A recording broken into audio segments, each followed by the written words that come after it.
We are at India AI Impact Summit in New Delhi. I have with me Jay Chaudhary, CEO, Chairman, and founder of Zscaler. Zscaler is a leading cloud enterprise security provider based in California. And Jay is an accomplished entrepreneur, more than 25 years of expertise in security industry. Jay Chaudhary ji, welcome to DD India. Thank you. I'm glad to have this discussion. Jay, let's first talk about the AI Impact Summit. What are your thoughts on it? How has been the experience so far? It's massive. It's big. No matter which direction you go to, there's lots and lots of people enjoying. I've been to a few sessions. I did a keynote this morning. It's great to see people are looking forward to learning and participating in it. It's wonderful. Right. Just to understand your work and experience, from the perspective of your core expertise, can you explain how threats, security infrastructure also need to evolve with evolving technology such as artificial intelligence? Mm-hmm. You know, in old days, before digital, all the threats used to be physical. Somebody will break into your house. Now, every business is happening online. India has become digital. The world has become digital. So it's natural for bad guys to come after the digital world. They want a piece of action without working hard. So it's not surprising that people are trying to do this. And every new technology comes in, it offers a positive side, it offers a negative side. That means the same technology can be abused. AI is wonderful, but AI is dangerous. It's becoming easier to attack, to breach using AI. But companies like Zscaler are using AI to catch the bad guys before they really break in, or if they break in, to find them and isolate them. So it's a race with bad guys, and our job is to stay ahead and keep all these businesses safe. Right.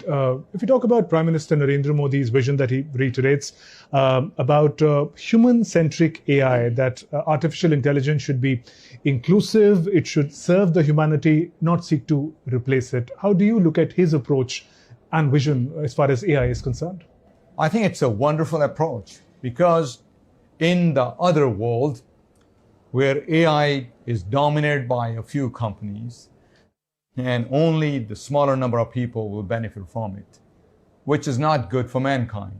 So having inclusive approach, that means making AI available to the masses, to broader set of companies, it's a good thing. I mean, India has done some of the things in technology that are kind of good examples from before built. All those systems democratized how payments can be done. Similarly, I think as the government sets the foundational pieces underneath and promotes and makes it easier, so more companies can participate in it, more people can participate in it. So it's a wonderful idea. And Jay, there's a major survey which presents India, it ranks India at the third position as far as global competitiveness is concerned in AI. What is your assessment of the evolution of AI ecosystem in the country, both in terms of innovation as well as adoption? So we at Zscaler see a lot of data that our customers use out there. So India actually in the use of AI actually shows up one or two even ahead of the survey talk about. But the survey's view of third is, I'm sure they put US and China as 1 and 2, and India is right behind it. And that's based on the amount of work done in creating foundational models. I think India has tons of talent, tons of potential to catch up or get ahead. And also, you don't have to build large language models for everything. Large language models are wonderful because you can ask them any questions. For a layman, they're pretty exciting. But in the real world, you need domain-specific language models. A language model for agriculture that's trained and specialized in that. So those are the type of models India is focused on. I was in Davos having some conversations in some of the meetings that our IT Minister Ashwini Vaishnaw had. I mean, he talked about many of the domain-specific models India is building. I think that's a very good approach. And with this, India can actually get ahead. AI can really help automate many of the systems. It can catch bad things quickly. So I think the push this AI Impact Summit is doing for India, it's a wonderful thing. Right. Let's talk about your journey. It's widely acknowledged that the biggest of tech brands may be based in the West, but they're usually led by Indians or people of Indian origin. I understand you studied at BHU, then went to Harvard Business School. Tell us a little about your journey. How did you make it big?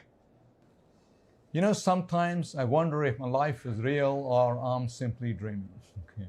Because today I'm running one of the largest security companies with about $30 billion market cap. I was born and raised in a tiny village in the foot of the Himalayas. We got electricity after I finished my 8th grade. We got running water after I finished my 10th grade. I just was a good student. My parents encouraged me to study hard. Indian education was such that it was relatively inexpensive, or I would say in my case, it was free. IIT BHU had very little fees. So all that helped me to get my engineering, then go overseas and go from there. So I actually owe a lot to India. And I always think about giving back. And that's why when we started Zscaler, we opened our office in Bangalore before we opened the office in Silicon Valley. Just about 40% of our employees are based in India. And we are serving and working with lots of large companies and Indian government to keep them safe. And a lot of young people watching this interaction would be inspired by your journey and would be curious to know how do they adapt to the opportunities that open up with artificial intelligence in diverse domain where they may be studying or working. How do they upskill as far as AI is concerned? So the first advice I'll give to budding young people is there are no shortcuts in life. Work hard. I've always worked hard. You worked hard, you learn, you build convictions, you build confidence, you go ahead. In today's world, learning is so easy. Everything is online. AI models are available. I think they need to really build convictions in certain areas, go deep, and don't give up quickly. And lots of good things happen. I mean, that's what I did. I had no plan to do all these startups. When I was exposed to certain opportunities, I dug deep, I learned about them, and I took advantage of them, and you pursue. The other thing I would say is, it's good to take some risks. If you want to do anything in life, you need to go out, take some chances, and if you work hard and smart, you always find success one way or the other.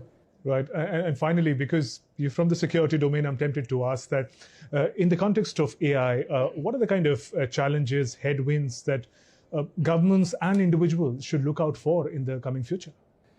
So as I said early on, AI can be very dangerous. What do I mean by that? When hackers attack, they find your attack surface. For example, firewalls that can be compromised, your VPN network, your application portal. It used to take weeks and weeks for hackers to find that attack surface for a given corporation. Today, you can ask ChatGPT or Gemini and say, tell me all the firewalls and VPNs that have security vulnerabilities, and give it to me in a nice table format. In under 30 seconds, you get it. You can have very sophisticated phishing emails to be sent out. And once you're in, AI agents can automate the task of find your valuable applications to encrypt them or bring them down. So we need some defenses. The technology Zscaler pioneered is the opposite of firewalls and VPNs. We created something, what's known as zero trust architecture, which means don't trust anyone. Don't trust people, and tomorrow you'll have lots of AI agents. You don't trust them, but if you don't trust them, how do you use them? You give them only this little trust. For example, a user can only access application A or B, nothing more than that.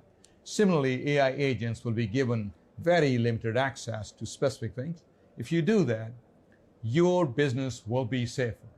The old model is, once your people or agents will get on your network, they can go wherever they need to go.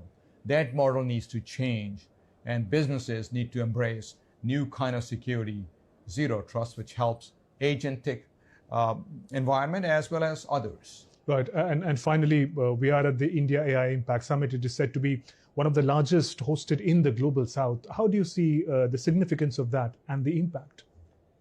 So first of all, it's saying that there's a high degree of interest in India itself. There's awareness. People are using more and more. And that's what we're finding in Zscaler research as well. India is using AI quite a bit. That's number one. Number two, lots of enterprises, a lot of businesses are here. That means businesses are curious to understand and learn. But a lot of these young companies are actually showcasing interest, showcasing their products. And then there's such a large presence from leaders from outside India and many nations, which really essentially a recognition that India is a place where things are happening and they want to be part of it and they want to participate in it. Jay Chaudhary, thank you for speaking with DD India. Thank you so much. Thank you.